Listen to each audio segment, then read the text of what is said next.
भवानी धाम की जय। मानस प्रेमी स्वजन वृंद, कथा यहीं पर विराम लिया था। भरत दया निधि दीन छोड़ाई, कौशल्या पहन गए दो भाई। भरत जी ने कौशल्या जी को की स्थिति देखी तो देख न सकी। मलिन बसन विवरण विकल कृष्ण शरीर सुख दुख भार।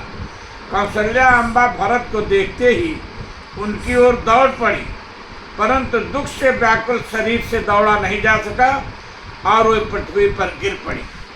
भरत ही देखी मातु ठिधाई, मूर्छित यवनि परी झई आई। देखत भरत विकल भय भारे, परे चरण तन दशा विसारी। माता कौशल्या की स्थिति देखकर तो भरत जी मानो विक्षिप्त से हो गए और शरीर की सुध बुध भूलकर कौशल्या जी के चरणों में गिर पड़े और भरे कर्ण से माता से कहने लगे, मातु तात कहाँ देहि दिखाई, कहाँ सिय राम लखन दो भाई। कैकेयी कत जननी जग माझा, जो जनमी तो काहिन बाझा। कुल कलंक जहि जनमहु मोहि, कुल कलंक मोहि, कुल कलंक जहि जनमहु मोहि। अपजस भाजन प्रिय जन द्रोही, को त्रिभुवन मोहि सरिस अभागी। गति असि तोरी मातु जेहि लागी, पितु सुरपुर बन रघुवर केतु। मैं केवल सबयन रथ हेतु, दिग मोहि भयो मोह बेनु बन आगी। दुसादाह दुख दूषण भागी। जब भरत जी इस प्रकार से अपने आप को धिक्कारने लगे तो कौशल्या माँ इसे नहीं सुन सकी। ज्ञान स्वरूपा माँ कौशल्या भरत के वचनों को सुनकर किसी प्रकार से संभल कर उठी। भरत जी को हृदय से लगाया, परंतु आंखों से अश्रुपात नहीं थमा। भरत का स्पर्श कौशल्या को राम के समान ही सुख दे रहा था, परंतु भरत की इसे देखकर कोई और अधीर हो रही थी, क्योंकि भरत तो राम के विरह में उत्तरोत्तर और अधिक व्याकुल हुए जा रहे थे। मातु भरत के वचन मृदु, सुनि पुनि उठी सभार। लिए उठाई लगाई उर, लोचन सोच मोचति बार। सरल स्वभाव मायही अलाई, अतिहित मनहु राम फिर आए। भरत जी को अपनी गोद में बैठाकर माँ कौशल्या ने भरत जी को ढाढ़स बंधाते हुए उनके आंसू पोछे और मृदु वचनों से उन्हें काल व कर्म के गत का निहोरा देकर विधाता की प्रतिकूलता बताकर समझाने का प्रयास किया। माता भरत गोद बैठारी, आंसू पोछ मृदु वचन उचारी। अजहु बक्ष बलि धीरज धरहु, कुसुमय समुझ शोक परिहरहु। नहीं मानवहि हानि गलानी, काल करम गति जटिल अघटित जानी। नहीं मानो ही हानि गलानी, काल करम गत अघटित जानी। काहु दोष देव नहीं ताता, भामोहि सब विधि भाम विधाता। इसके बाद कौशल्या अम्बा ने जिस प्रकार श्री राम लक्ष्मण व सीता पर को प्रस्थान किए वह पूरा वृत्तांत भरत जी को सुना दिया। पूरी बात सुनकर पूरे राजमहल में कोहराम मच गया। व्याकुल बिलपत राज भी मानहु शोक निवास, भरत और शत्रुघ्न तो बिलपहि बिकल भरत दो भाई। कौशल्या में माँ ने भरत और शत्रुघ्न के लिए हृदय लगाई, हृदय से लगा लिया, परंतु भरत का तो मन कचोट रहा था कि मेरे कारण राम बन गए, इसलिए उन्हें आत्मबोध नहीं हो पा रहा था। वह राम के वनवास में अपने को दोषी मान रहे थे, तभी पुरजन प्रजा वान्य लोग भी राम को वनवास में मेरी सम्मत न या चाल न समझ रहे हो, यह शंका भरत जी को खाए जा रही थी। माँ कौशल्या से हाथ जोड़कर भरत जी ने ऐसी शपथ खाई जो आज तक न किसी ने खाया है और न ही कोई भविष्य में ऐसी भीषण शपथ खाने का साहस कर सकता है। परंतु भरत जी के हृदय में तो सीता राम का निवास है, भरत हृदय श्री राम निवासो, इसलिए उनका मन तो परम निर्मल है, क्योंकि हृदय में और राघव की उपस्थित उनके हृदय में हमेशा उनके मन को निर्मल किए रहती है। अब भगवान ने कहा भी है, निर्मल मन जन सो मोहि पावा, मोहि कपट छल छिद्र न भावा।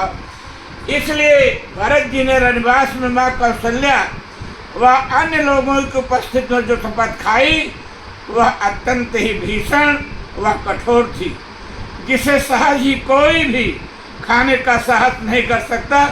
भरत जी ने कहा, माँ छल विहीन सोचे सरल सुबानी, बोले भरत जोरि जुग पानी।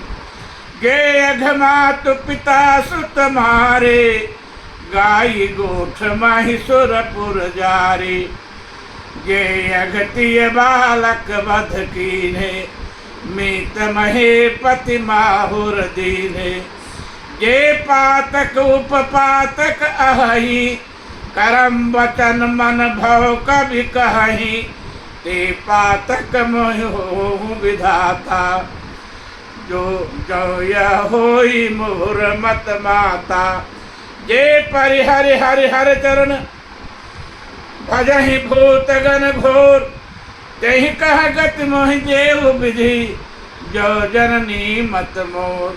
बेचहि वेद धर्म दुई लेहि, पिसुन पराय पाप कहि देहि। कपटी कुटिल कलह प्रिय क्रोधे, वेद विदूषक विश्व विरोधी। लोभे लंपट लोलुप चारा, जेता कहे पर धन पर दारा।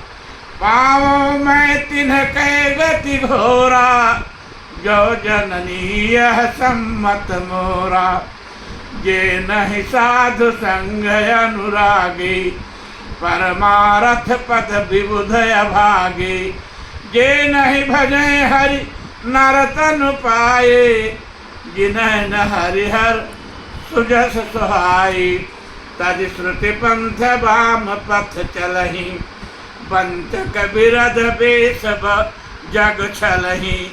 किन कहे गति मोहि शंकर देव, जननी जो यह जानऊ भेऊ। कौशल्या ने भरत जी की इतनी भीषण शपथ सुना तो बोल पड़े, अरे भरत, तू तो राम का सदैव मन वचन और कर्म से प्रिय है।